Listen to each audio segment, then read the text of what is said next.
Wow देख्न सक्नुहुन्छ guys कर्नेसमा ढुङ्गा पानी जहाज नेपालको झन्डा फरफराएर हिँड्दै गरेको अवस्था छ। यो चाहिँ कर्नेस हो।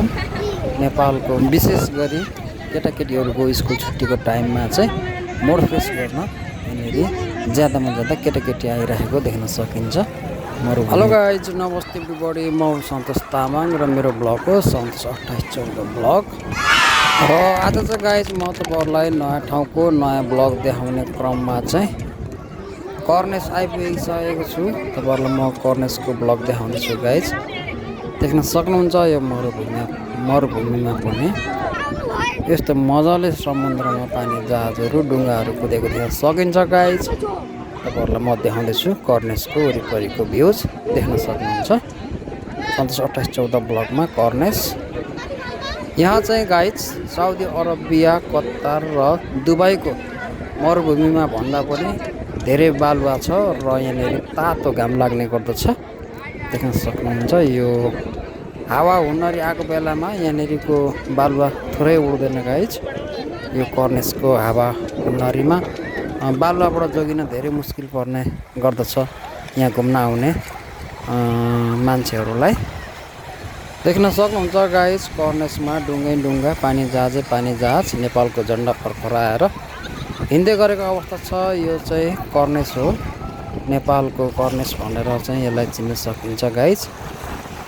र यस पानी जहाजमा चाहिँ कर्नेसमा चाहिँ एकपल्ट पानी जहाजमा चढेर लगभग 5 मिनट घुमेको चाहिँ 200 रुपियाँ पर्ने गर्दछ गाइज। देख्न सक्नुहुनेछ नेपाली झन्डा फरफराएर राखेको।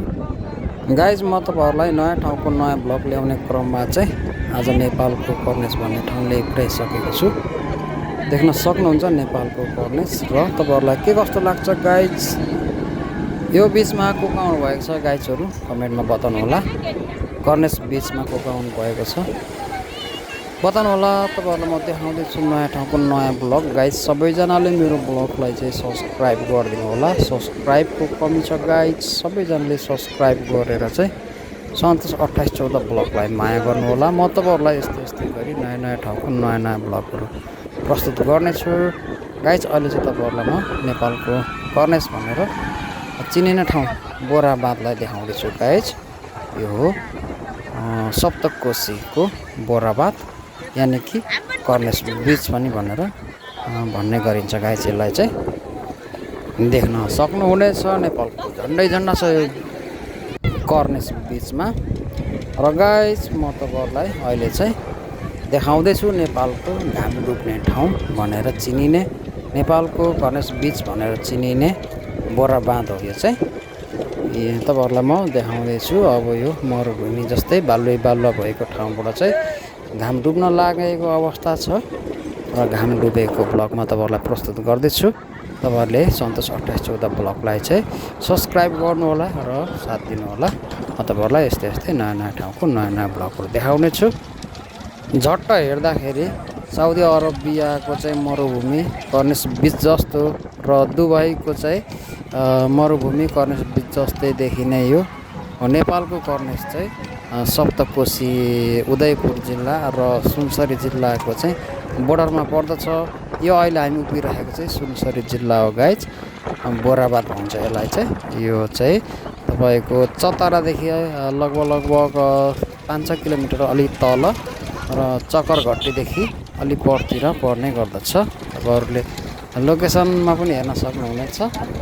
विशेष गरी यहाँनिर चाहिँ घाम अस्ताएको हेर्न आउने गर्दछन् मान्छेहरू गाइज।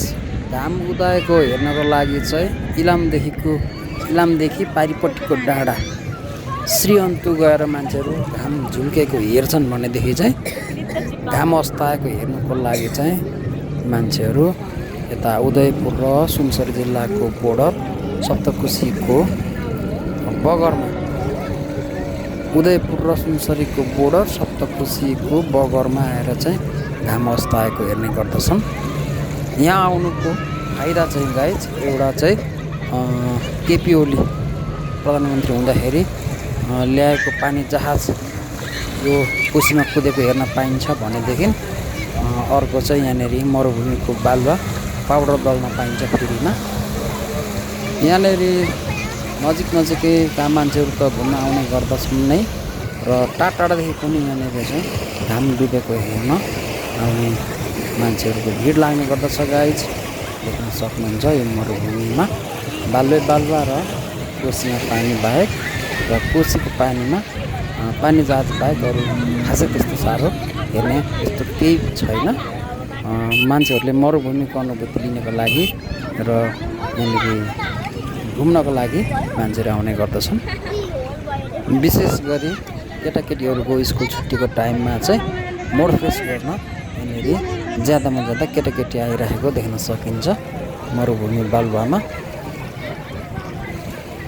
गाइज यसरी चाहिँ यो मरुभूमिमा यो चक्रघट्टीको बोराबादमा चाहिँ घाम तपाईँहरूलाई अस्ताएको भ्लग बनाएर प्रस्तुत गरेको छ। हेरिसकेपछि के कस्तो लाग्छ प्रतिक्रिया दिनुहोला, कमेन्ट गर्नुहोला भन्दै आजको भ्लगबाट म बिदा हुन चाहन्छु गाइज। तपाईँहरूको दिन शुभ रहोस्, मस्त रहोस्, व्यस्त रहोस् भन्दै गुड नाइट भन्दै बिदा हुन चाहन्छु गाइज। जस्ताको तस्तै कमेन्ट गर्नुहोला। बाई बाई गाइज, शुभरात्रि, good night, bye bye, by.